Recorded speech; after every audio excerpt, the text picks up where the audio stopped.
Welcome and thanks for purchasing the AppliancePro Air Remote 2. In this video, we are going to show you how to pair your remote to your heat pump using the code input method. Stay watching at the end of the guide for some handy tips and some troubleshooting help if you are having any difficulties. This is the code input method. Use this guide if your heat pump is listed inside our manual. If your brand is not listed, stop now and use our auto search pairing method outlined in a separate video.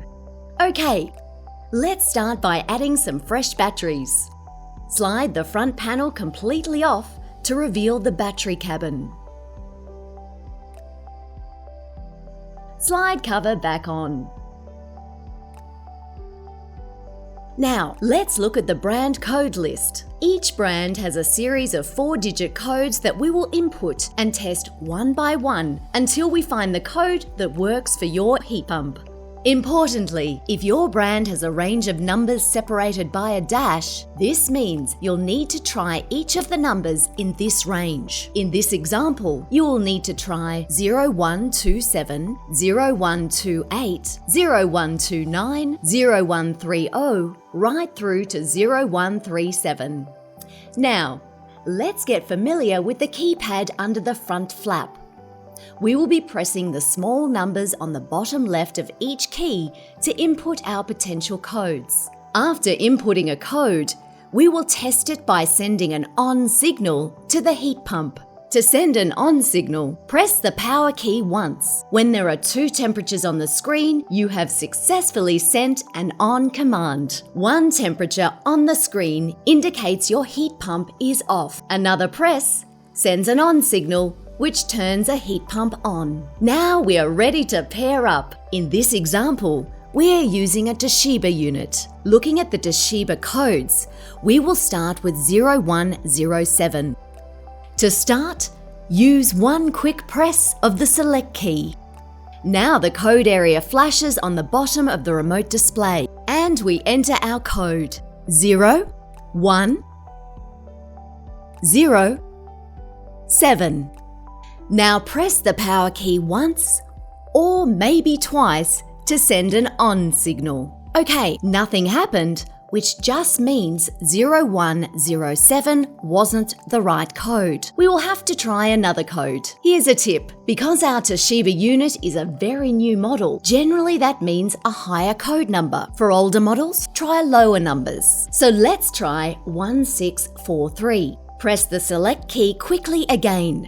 Enter 1643. Now press the power key to send an on signal. Great! We are on. Now we just need to make sure it is the exact right code. To do this, we try some other functions. Swing function. That is perfect. Fan speed. Perfect. We'll just try temperature up and down. All working. If you find a function that doesn't work, it means it's not the exact code for your model, so just continue trying other codes. Stay watching for some great hints, tips, and troubleshooting that will help get the most from your new remote.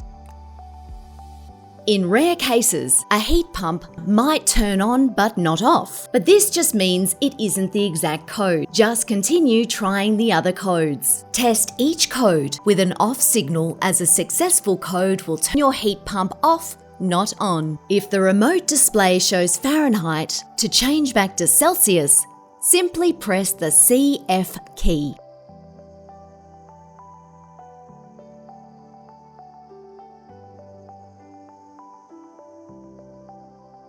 Auto.